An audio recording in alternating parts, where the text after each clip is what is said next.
Last summer I worked at this place called Uncle Billy's Brewery. We're known for brewing our own beers in-house. We have a very large selection, different styles and types of beers for everyone.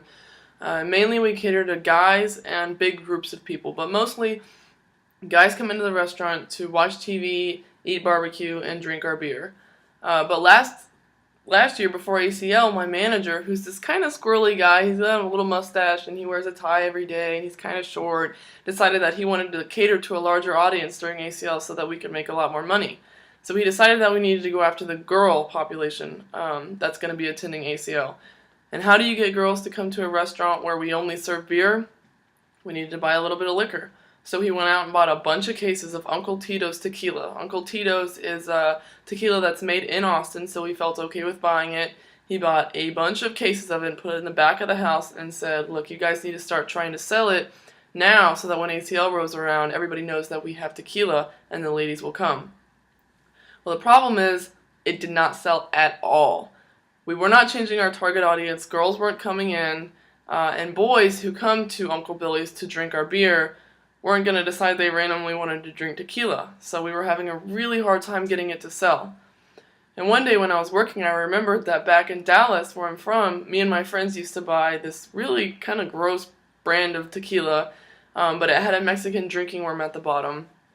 And we all were okay with drinking it, but when we got to the bottom, the boys were obsessed with getting to be the person that got to drink the shot that had the Mexican drinking worm in it. And so, I thought maybe this is a way that we could get the tequila to sell here if we have to get rid of it. So I went up to my manager and I said, look, Ryan, this is what I did back home. Is there any way that you think we could incorporate this into selling the tequila that we have now that we really need to get rid of? Ryan thought it was a good idea. He said he'd think about it and run with it.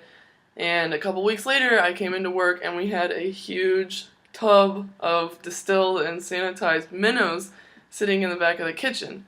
And Ryan said that what we were going to do is start to put a minnow in every little shot of Uncle Tito's tequila that we sold, and we would advertise it as the minnow shot. He put huge banners out in the front of the restaurant and had the girls who were the waitresses tell the boys, look, if you're brave, you'll take the minnow shot. And it sold like crazy. The boys in groups loved to do it, especially if there were girls in the groups.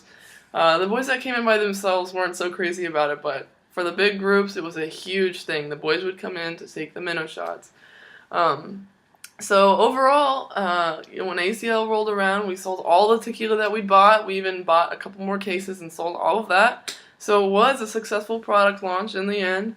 I guess a couple things that I learned from it would be that, first of all, in all honesty, it is really hard to change your target audience when you're an established restaurant who's been there for a really long time, catering to the same group of people. But second of all, boys will do just about anything to seem brave or impressive in front of groups of people. So, overall, that was a really fun and good experience with Uncle Billy's.